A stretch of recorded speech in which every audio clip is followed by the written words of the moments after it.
రాష్ట్ర ప్రభుత్వం చేపట్టిన ప్రజాపాలన ప్రగతి ప్రణాళికలో స్వచ్ఛ సండే కార్యక్రమాన్ని నిర్వహించారు అధికారులు. రాజేంద్రనగర్ సర్కిల్ పరిధిలోని పెరన్ చెరువులో శుభ్రతా చర్యలు చేపట్టారు. ఇక చెరువులో పేరుకుపోయిన చెత్తా చెదారం, ప్లాస్టిక్ కవర్లను తొలగించారు. పెరన్ చెరువులో డ్రోన్ సాయంతో యాంటీ లార్వా ఆపరేషన్ చేపట్టారు. డెంగూ, మలేరియా వ్యాధులు దోమలతో వ్యాప్తి చెందకుండా ఉండేందుకు చెరువులో యాంటీ లార్వా మందులు పిచికారీ చేశారు. ఈ కార్యక్రమంలో రాజేంద్రనగర్ జోనల్ కమిషనర్, డిప్యూటీ కమిషనర్లతో పాటు స్థానికులు పాల్గొన్నారు.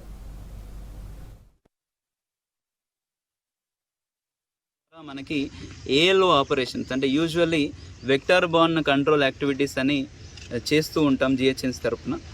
మనకి ఈ డెంగ్యూ కానీ మలేరియా కానీ ఈ డిసీజెస్ అన్నీ కూడా రకరకాల దోమల నుంచి మనకు వ్యాపిస్తుంది. కానీ మనం ఎక్కువ ఫోకస్ ఫాగింగ్ మీద ఇన్ని రోజులు చేస్తూ ఉండేవాళ్ళం, అంటే ఏఎల్ఓ కూడా చేసేవారం. కానీ ఫోకస్ ఇప్పుడు ఏఎల్ఓ మీద ఎందుకు చేస్తున్నామంటే ఫాగింగ్ అనేది కేవలము దోమలని నియంత్రిస్తుంది, కొంత సమయం వరకు నియంత్రిస్తుంది.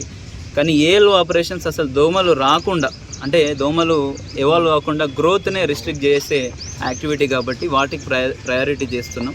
ముఖ్యంగా లేక్లో మనకి concentrated, contaminated and cornered zones అని కొన్ని ఉంటాయి.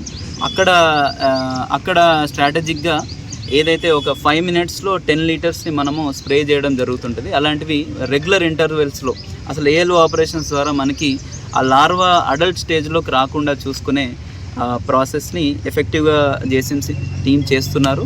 అండ్ కమ్యూనిటీ ద్వారా కూడా మనకు తెలిసింది ఏంటంటే కొన్ని అదర్ స్పాట్స్ కూడా అన్ఐడెంటిఫైడ్ ఉన్నాయి, అవి కూడా we will take it up in